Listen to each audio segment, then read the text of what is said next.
L'Assemblée des jeunesses, c'est quelque chose qui permet de vraiment... En fait, c'est ce que j'ai vécu avec d'autres initiatives, moi, par le passé, où il y avait des gens, des milieux sociaux, des personnes que je pensais jamais rencontrer de ma vie, que j'ai vues et qui m'ont inspiré, qui m'ont donné confiance et pendant un espace de moment, de temps, rassemblés autour d'une cause, d'un sujet, d'une thématique, ça peut être le climat ou d'autres enjeux sociaux.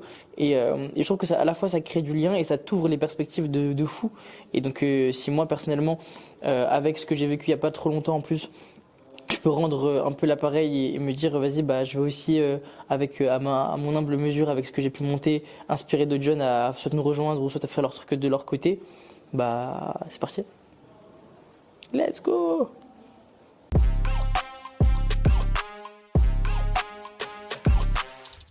Alors moi c'est Ferris Barkat, cofondateur de Banlieue Climat. Alors Banlieue Climat, c'est une association qui fait de l'émancipation à travers la question écologique et climatique. Donc on est essentiellement sur de la formation mais aussi sur des projets de terrain sur la qualité de l'air, l'alimentation et tout.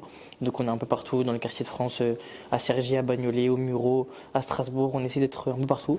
Ça fait pas très longtemps qu'on est là, mais on a une formation qui fonctionne, qui permet à des jeunes d'être formateurs, donc rémunérés, qui permet de prendre conscience et d'avoir tous les chiffres. Donc on a une rigueur sur le fond qui est ultra importante et qui est aussi diplômante parce qu'on a signé une convention de partenariat avec la ministre de l'Enseignement supérieur. Et donc aujourd'hui, tu fais la formation, tu repars avec un diplôme. On est là, on capte que dans les quartiers populaires, il y a une surexposition aux risques, d'un point de vue alimentation, pollution de l'air.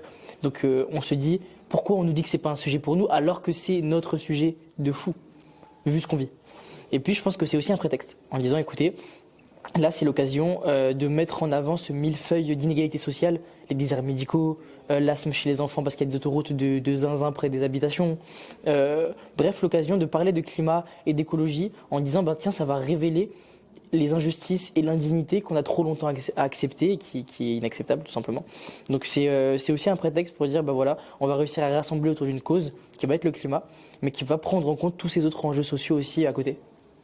Donc ouais, sur la partie des jeunes et de ce qu'on peut apporter, je vais pas parler de tous les jeunes parce que je connais pas toute la jeunesse et c'est pas homogène, mais je pense que les jeunes que nous on accompagne en tout cas, cette partie un peu insolence et refus de légitimer un ordre social déjà établi en disant bah voilà, nous on sait pourquoi on est là, on n'est pas là pour attendre que vous nous le donniez, on va le prendre. Et cette posture-là qui peut être parfois très déconcertante et bousculante pour des gens plus vieux. Je pense que ça peut être cool ça peut être cool de faire une confrontation comme ça intergénérationnelle qui va à la fois faire bouger. Peut-être qu'on n'ira pas là où on veut aller à la fin, mais ça va forcément un peu faire bouger les publics et je pense que ça peut aussi toucher.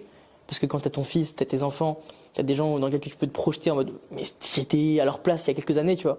Et qui sont là dans un niveau de radicalité peut-être plus élevé ou de courage plus élevé, ça permet de te faire réfléchir sur toi-même et puis de parfois prendre des gens sous ton aile et de les accompagner. Je sais que moi j'ai eu de la chance d'être bien accompagné et c'est des gens qui sont beaucoup moins radicaux que moi dans la vision, mais qui ont les expériences et l'XP pour me dire là voilà ce qu'il faut faire, là il y a une quête à faire, va accomplir ta quête, et là tu prends l'XP, tac, t'avances. Comme un PNJ, comme ça t'avances. Et après, il y a le boss final et il faut s'en occuper. Mais c'est que à travers l'expérience et ce retour d'XP et cette collaboration et ce partenariat un peu entre générations qu'on peut y arriver parce que voilà, on va pas répéter des lieux communs, mais je pense qu'on a capté que c'est pas nous quand même qui sommes déjà au pouvoir. Alors pourquoi avoir répondu? C'est parce qu'on m'a contraint, donc on m'a kidnappé. Donc aidez-moi. Et deuxième point. Deuxième point, je pense que c'est surtout parce que l'Assemblée des jeunesses, c'est quelque chose qui permet de vraiment... En fait, c'est ce que j'ai vécu avec d'autres initiatives, moi, par le passé, où il y avait des gens, des milieux sociaux, des personnes que je pensais jamais rencontrer de ma vie, que j'ai vues et qui m'ont inspiré, qui m'ont donné confiance et pendant un espace de moment, de temps, rassemblés autour d'une cause, d'un sujet, d'une thématique, ça peut être le climat ou d'autres enjeux sociaux. Et je trouve que ça, à la fois, ça crée du lien et ça t'ouvre les perspectives de fou. Et donc, si moi, personnellement, avec ce que j'ai vécu il n'y a pas trop longtemps en plus, je peux rendre un peu l'appareil et me dire, vas-y, bah, je vais aussi, à mon humble mesure, avec ce que j'ai pu monter, inspirer d'autres jeunes à soit nous rejoindre ou soit à faire leur truc de leur côté, bah, c'est parti. Let's go.